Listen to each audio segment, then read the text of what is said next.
none of this ever did we bring up ego or earning it.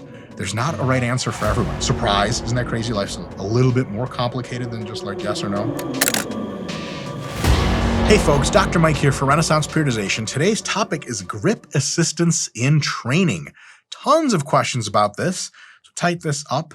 And here are some of the questions that I've seen before. I've gotten a ton of these and I've seen them on forums, et cetera, et cetera. So first, should I be using straps? Will straps make my grip weaker? Do I have to be a certain strength to use straps? I'm sure you guys have heard this in the gym, like, unless you can barbell row XYZ, you don't use straps, pussy motherfucker. People say shit like that all the time. What about chalk? Is chalk a good idea? Is it a bad idea? Can I use straps in the off season for powerlifting? Complex question. Let's dig in. So here we go. First, the purpose of grip assistance is very, very simple. It is so that your grip is no longer the limiting factor of an exercise, mostly so that your other muscles and movements can be pushed to their limits instead. And this is important because if your grip is a limiting factor, the muscles that are the limiting factors in exercise get the preponderance of the stimulus. So if you're somehow doing, let's say, dumbbell presses, non-grip example to make it real simple, and your triceps are what are always failing you, your triceps are technically every time you fail at 0 RIR or failure. Your pecs might be at 5 reps in reserve. Like if it was just up to your pecs, they could do it, but your triceps are the limiting factor. That dumbbell press is very, very bad chest training, as any chest training would be if you stopped every single time 5 reps in reserve. So if you don't want your triceps limiting you, you have to figure out a way to allow your pecs to be pushed as far as they can go. If you switch to flies, your pecs are not a limiting factor and they can grow appropriately. So if your grip limits you on anything, that anything turns into largely a forearm exercise to make your grip stronger and your forearms bigger, and much less of an exercise for whatever other muscles are involved. And that's probably not the intention you had when you were doing bent rows. You know, do a bunch of bent rows and someone turns to you like, back day? You're like, grip day, bro. What? Why are you rowing it then? Like, cause, my grip still gives out early. That doesn't make any sense, right? We have to remember that this is the purpose of grip assistance, is to make grip not the limiting factor, to allow other muscles and movements to get their due time in the sun. Because there's a lot of BS and people forget during this BS, pride and ego come into play. And we have to remember this so we can check back to it and say, okay, is this the right thing to do? Yes or no? Let's get into a quick review of the types of grip assistance we can use, and then we'll talk about specific use cases. So first is chalk. Works really well. Can be used in competition for those of you that are competitive strongmen, powerlifters, etc. But it's banned in some gyms, it makes a mess, and it isn't as good as other grip assistance devices. Second kind of grip assistance is various kinds of straps, and there are a few different kinds. They work even better than chalk generally. Like if aliens put a gun to your cat's head, and like Whiskers gets it if you don't deadlift this amount. You can either have chalk or straps. What would you do? Of course, you fucking put the straps on. However, big downside is straps can't be used in competition, especially if you do powerlifting competition. Strongman, some events yes, some events no. Lastly, and not leastly, are Versa grips. Again, so 50th time, I'm not sponsored by Versa grips.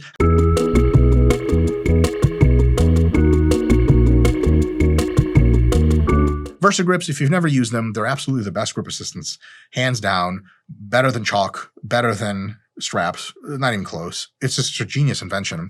The downside is it can't be used in competition, in at least most competitions, and it might not hold up to elite strongman loads. Like if we're doing 1,100-pound tire deadlifts, maybe Versa grips can say something about how the grips are good enough. Maybe they are, but a lot of times they may rip at that level. Like 2, 3, 4, 5, 600 pounds, good to go. Versa grips are the shit.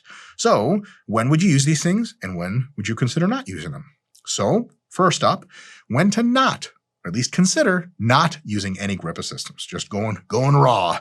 Ugh, hope the YouTube algorithm is favorable on that. So if you're just a beginner, you're probably not pushing super close to failure anyway, or what you think is close to failure really isn't.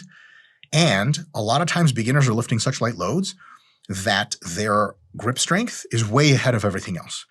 Like a lot of times for like beginner clients, you have them do bent rows close to failure, their backs are so relatively weak that they don't even notice grip as being a problem. Like grip problems are something you have to earn in most cases. You just have to get all their muscles strong enough to have a grip problem. Like the way you have a problem with your grip is if your back is so strong, it left your grip behind. If your back isn't strong yet, a lot of times your grip isn't a limiting factor. So in addition to that, you want people to establish their technique with just their own bodies for as long as possible to get really good technique. If you don't know how to do a bent row unless you strap into it, you might not really know how to do a bent row and connect with everything properly. And a great benefit is that it also stimulates your grip a ton and makes your grip strong and makes your forearms bigger, because if you're a beginner and just getting into fitness, you probably want all those benefits.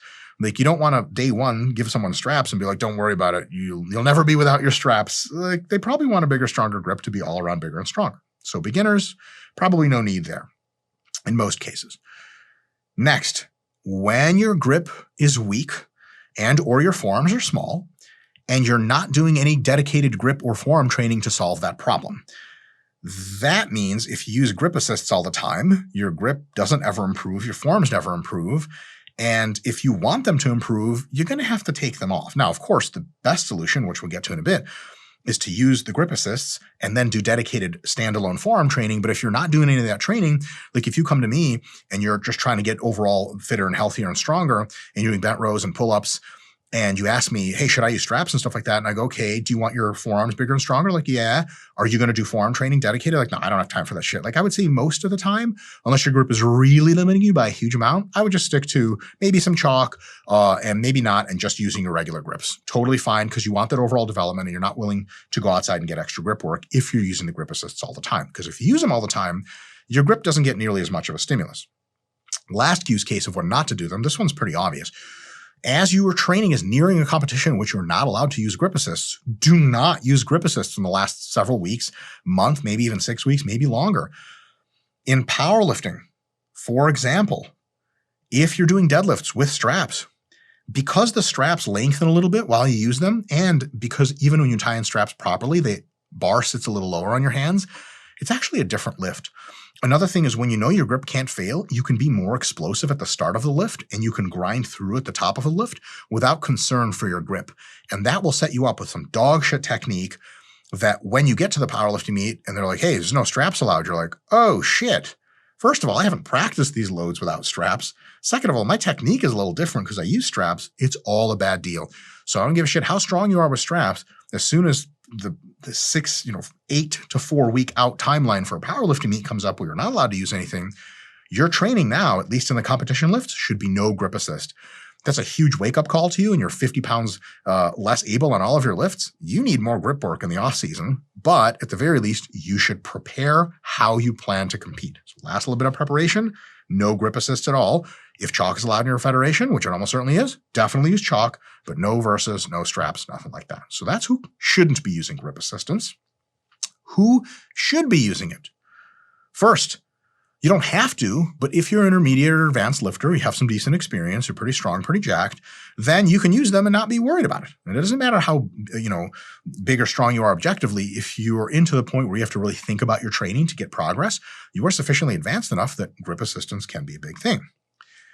Next, and this is really the biggest case of all of them, when your target muscles are not nearing their limits unless you use grip assistance, if you care about those target muscles being developed to the fullest, you have to use grip assistance. For example, this actual example is literally what happened to me for a long time. Lat pull downs. I used to just use normal grip. Anytime I had access to chalk, I added like 3 reps on every pull down. And I was like, fuck. Well, if it's a matter of grip adding 3 reps, whatever was 0 reps in reserve for me for the years prior really wasn't. It was 3 reps in reserve for my lats and my rear delts and all the muscles in my back, because clearly if I can fix a grip problem and add 3 reps, where do you think those reps are coming from?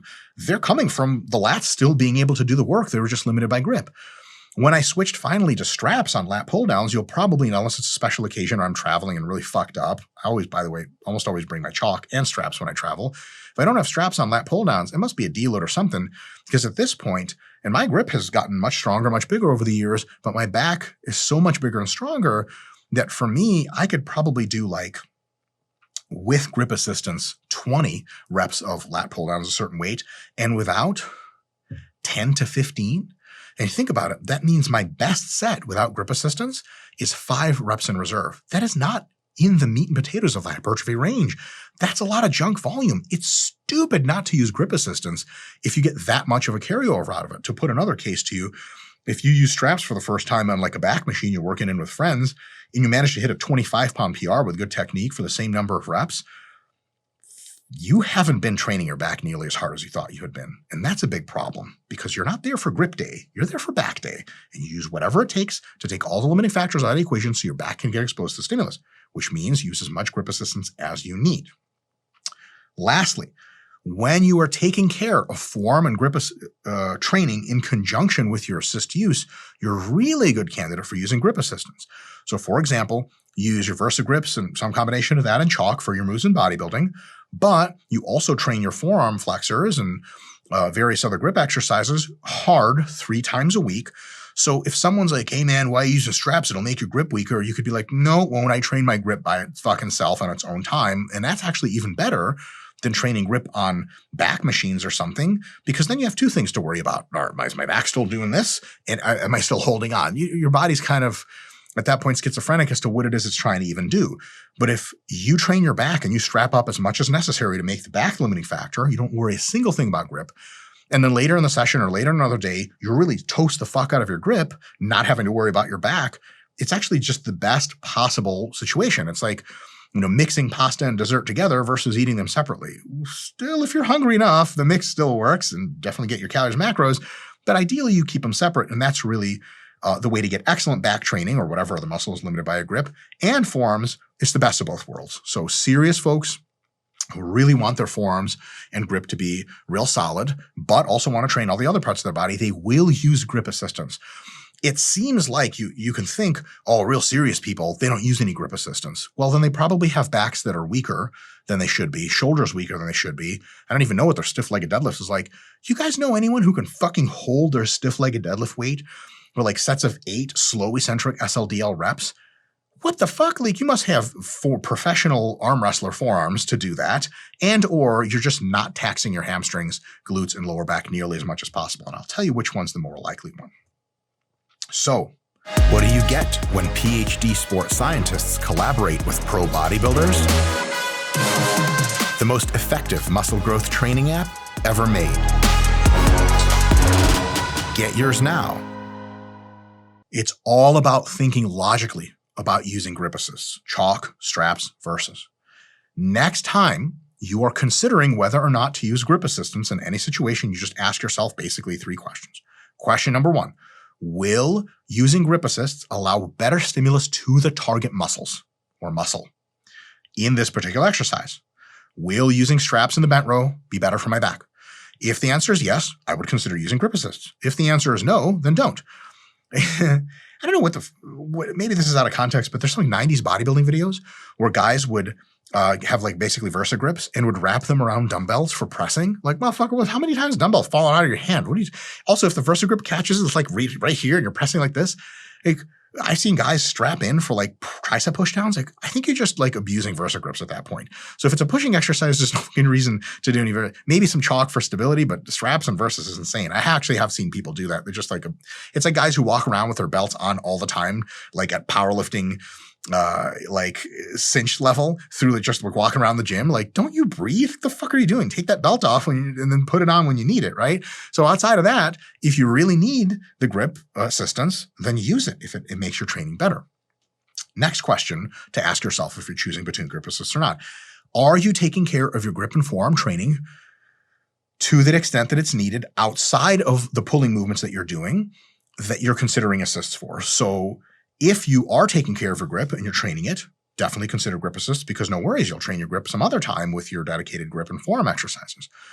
But if the answer is no, and if you really don't have time for dedicated forearm and grip exercise, I would at least consider using chalk, which chalk is kind of cool because it simultaneously allows you to get more reps to the target muscle like the back, but also because you still have to use your hands, it trains your grip just as much. But it gives you more juice to the back. It's like a little bit of both worlds. So if you don't have time for dedicated forearm training, I would do chalk, but maybe not straps, right? And then you get a little bit of both worlds. Not ideal for either one, but if you're limited on time, ideal is not in for you. Last question to ask yourself to see which way to go on the grip assists. Are you in need of practicing the exercises you're doing without grip assists or straps or Versas to get competition soon? If the answer is yes, if you need practice on this lift without grip assists, because that's what's going to be tested, definitely do not use them. Like if you're a week out of a powerlifting meet, do not fucking use straps in your deadlift. You are not practicing the deadlift as it's seen in competition. You're practicing something else. It'll give you false confidence. It'll be terrible. But if the answer is no, then, if you don't have a competition for anything, and if points 1 and 2, will a better stimulus be accrued to my target muscles? And are you taking care of your grip? If those are yes, then absolutely go ahead and use them. Notice that depending on your situation, depending on who you are, there are different answers to these questions. So if you just ask a question on Instagram like, hey, should I be using grip assists? I'll just link you this video, because then you can find where you are in this and get to the right answer. It's not like a little flow chart. There's not a right answer for everyone. Surprise, isn't that crazy? Life's a little bit more complicated than just like yes or no. But also, just to close out, none of this ever did we bring up ego or earning it. Like if you're a beginner and you straight up don't care about your forearms and grip at all, and you're lifting 65 pounds, but you can do 3 more reps with Versas than without, and you're good with that, fucking use them. There's this weird gym culture thing where people say like, man, straps are for pussies. Like, let me understand you correctly. If you use straps, like maybe you're Johnny Jackson or Brian Shaw or fucking Hafthor Julius Bjornsson, all of whom use straps in their training, you're a pussy? Why don't you go tell them motherfuckers that shit to their face? I want to see somebody watch Johnny Jackson one-arm row like fucking 200 pounds for a set of 20 and do it with straps, and you walk up to him and be like, what's up, man? You're not strong enough to do that shit with your own hands? He'd be like, that's correct. I am not. And be like, you need to train your grip more. Hey, why don't you do this? Get the fuck out of my face. Just kidding. You probably wouldn't say that. He's strong enough to rip space-time around you into pieces so that you get sucked into 80 trillion black holes. At least in my fantasy, that's what happens, folks. I've blabbed too much. See you next time.